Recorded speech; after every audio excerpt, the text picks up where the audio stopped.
adalah Fitriani. Saya adalah mahasiswa akuntansi dari Universitas Negeri Medan.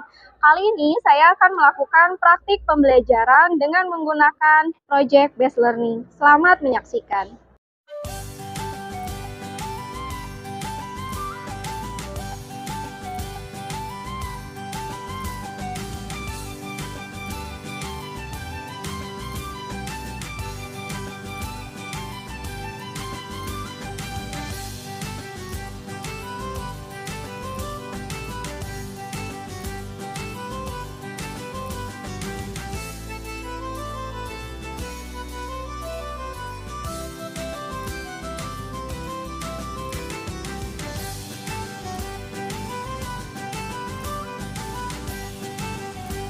Oke, selamat pagi semuanya.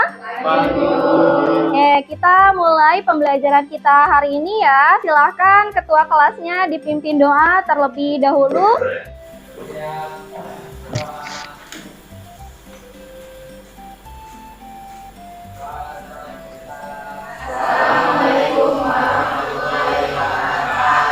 Waalaikumsalam warahmatullahi wabarakatuh. Bagaimana kabarnya? Sehat? Alhamdulillah. Sebelum kita mulai, Ibu mau cek dulu kehadirannya ya. Jadi Ibu mau absen dulu siapa yang nggak masuk hari ini. Ahmad Afriansa, Ahmad Sofian, Amelia, Arifin, ada ya? Oke, berarti hari ini kita hadir semua. Namun sebelum kita mulai pembelajaran kita hari ini, kita menyanyikan dulu lagu wajib ya, biar tambah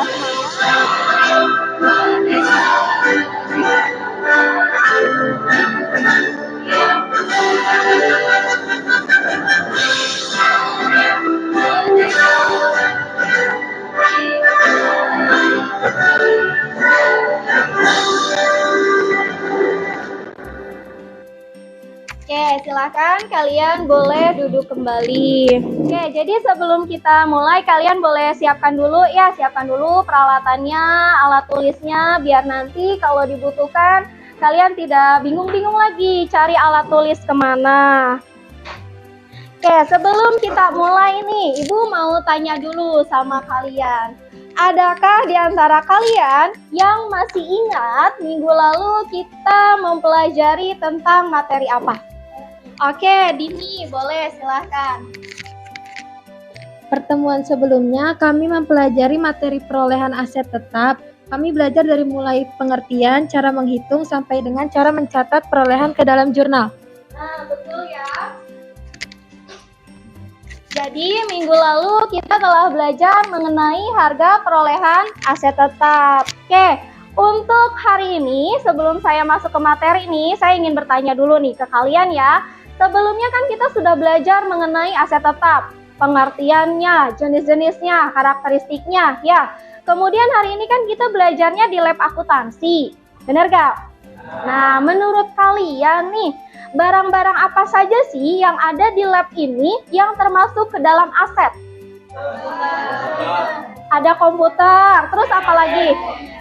Ada apa? AC, terus ada apa lagi?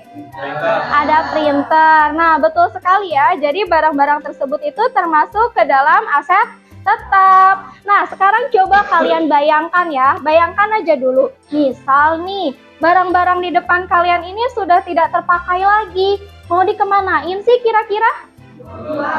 Dijual. Laku nggak kalau dijual? Oke, harganya lebih tinggi apa lebih murah? Murah. Ada nggak kira-kira yang bakal diloakin nih di sini nih? Ada. Jadi macam-macam ya, ada yang dibuang, diloakin, dan lain sebagainya. Kita akan mempelajari materi penyusutan aset tetap. Nah, di sini adalah kompetensi inti dari materi yang akan kita pelajari ya. Jadi saya bacakan aja. Kompetensi intinya itu dari 3.14 yang dimana menerapkan metode penyusutan aset tetap dan pencatatannya. Nah, kemudian setelah nanti kalian belajar penyusutan, nah nanti di sini kalian akan tahu pengertian penyusutan itu apa dan lain sebagainya. Ya, namun seperti biasa nih, saya punya video dulu yang ingin saya tampilkan untuk kalian. Nanti kalau saya tampilkan videonya, kalian cermati, terus kalian analisis kira-kira apa sih maksud dari video yang saya tampilkan. Paham ya maksudnya ya? Saya tampilkan dulu videonya sebentar. 15 km dari ibu kota negara Nusantara yang baru. Ini kami sudah mulai melihat bagaimana ada papan reklame penjual tanah untuk bagaimana nanti masyarakat yang akan berpindah dari Jakarta ataupun luar daerah lainnya untuk tinggal di sekitar ibu kota negara yang baru. Oke, nah kalian sudah simak videonya? Sudah kira-kira sudah bisa menganalisis gak isi dari video itu menjelaskan tentang apa? Siapa yang mau jawab? Nah, oke, Ahmad. Video tersebut menjelaskan tentang harga tanah yang harganya naik, Bu. Oke, jadi menurut Ahmad, video itu menjelaskan bahwa harga tanah semakin meningkat. Ada yang tahu nggak kenapa sih kok bisa meningkat harga tanahnya? Oke, boleh, Hilman. Karena mau jadi ibu kota baru, Bu, mungkin jadi harganya naik. Kalau tanah itu memang walaupun tidak menjadi IKN, harganya semakin hari akan semakin tinggi, semakin naik. Kenapa? Karena tanah itu merupakan salah satu aset yang tidak disusutkan. Ya, dibentuk dulu kelompok. Ya, satu kelompok. Jadi kalian silakan duduk per kelompoknya ya. Kemudian nanti saya sudah menyiapkan LKPD atau menyiapkan studi kasus yang harus kalian kerjakan dengan menggunakan job sheet. Ya, nanti kalian susun bagaimana sih job sheet-nya ya. Kemudian kalau tabel penyusutan itu harusnya dibuat seperti apa. Di LKPD yang sudah saya berikan, di situ sudah ada formatnya. Jadi nanti kalian silakan buat dengan Microsoft Excel ya. Bisa. Jadi hari ini kalian selesaikan 3 metode. Ya, metode garis lurus, kemudian ada jumlah angka tahun dengan saldo menurun ganda. Nanti kalian buat 3 sheet di situ. Ya, nah untuk waktu mengerjakannya, kalau pakai rumus kan cepet ya, beda sama pakai kalkulator kan? Kalau pakai kalkulator kan, aduh lama, tidak selesai-selesai. Kalau pakai rumus, saya kira waktu 10 menit untuk menyelesaikan satu metode, kira-kira cukup tidak, Nak? Cukup ya, jadi totalnya 30 menit untuk 3 metode. Oke, deal ya? Deal. Ada yang mau bertanya dulu sebelum kita mulai? Tidak ada? Tidak ada. Kalau tidak ada, silakan kalian boleh mulai ya, dibuat job sheet-nya sesuai dengan LKPD yang sudah saya bagikan. Ya, soalnya ada di kalian ya.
Nah, kita cek ya pekerjaan kalian. Jadi karena sudah selesai semua, kira-kira nih kita mau koreksi punya siapa dulu nih? Kelompok siapa dulu yang mau presentasi duluan untuk menampilkan hasil pekerjaannya?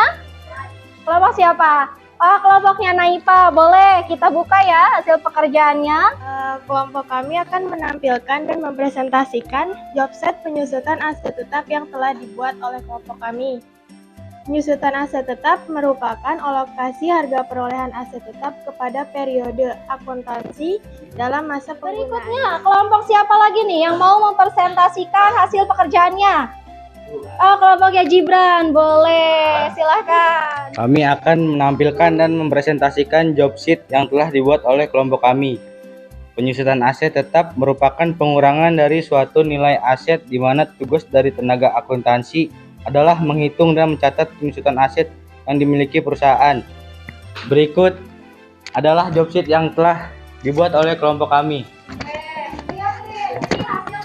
Oke, dari penjelasan yang telah disampaikan oleh kelompoknya Naifa dan kelompoknya Gibran, ya, ada nggak kira-kira di antara kalian yang ingin bertanya dari yang telah mereka presentasikan? Oke, Sarah mau bertanya.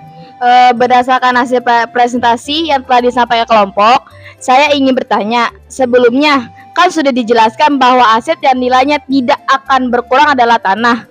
Apakah emas juga termasuk, Bu? Oke, terima kasih pertanyaannya Sarah. Jadi Sarah bertanya, katanya sudah dijelaskan bahwa aset yang tidak akan mengalami penyusutan adalah tanah. Apakah emas salah satunya? Ada yang mau coba menjawab dulu, siapa? Saya, Bu, menurut saya kalau emas bukannya diusutkan, memang emas nilainya akan meningkat, namun sebenarnya harga emas meningkat karena memang nilai present value-nya meningkat, begitu, Bu. Tuh, baiklah, sebelum kita akhiri pembelajaran kita hari ini, kalian bisa cek grup kelas kita. Nah, silakan dikeluarkan handphonenya. Saya mengizinkan kalian untuk membuka handphone. Nah, di grup kelas saya sudah mengirimkan Google Form yang isinya adalah evaluasi dari pembelajaran kita hari ini. Jadi silakan dikerjakan ya. Waktunya kurang lebih hanya 2 menitan, tidak lama-lama. Jadi sok, silakan kalian boleh mulai mengerjakan sekarang.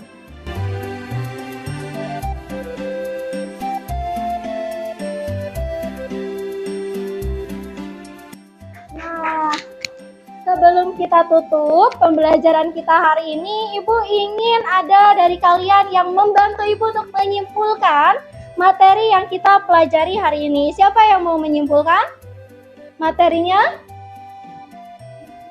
Sarah mau menyimpulkan, Sarah?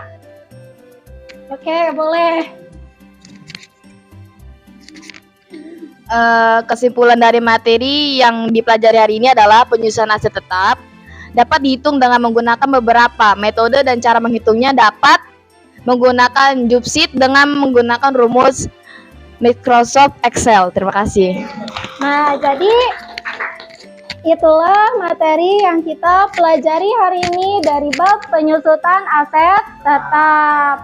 Ya, hari ini kita sudah menyelesaikan 3 metode penyusutan, yaitu metode apa aja? 1, garis lurus. Yang kedua, menurun ganda. Yang ketiga, jumlah angka tahun. Nah, untuk pertemuan berikutnya, besok jangan lupa ya, kita masih ada sisa 2 metode lagi, yaitu metode jumlah unit produksi dan jam mesin. Nanti kita akan belajarnya di lab lagi, sampai aja ya. Ya, terima kasih untuk waktunya hari ini. Terima kasih atas perhatiannya. Tetap jaga kesehatan ya. Tapi sebelum kita tutup, silakan ketua kelas mohon dipimpin dulu untuk berdoa. Oke, bersiap berdoa. Berdoa selesai memberi salam. Assalamualaikum warahmatullahi wabarakatuh. Waalaikumsalam warahmatullahi wabarakatuh. Terima kasih anak ya, kalian boleh kembali ke kelas. Selamat pagi semuanya.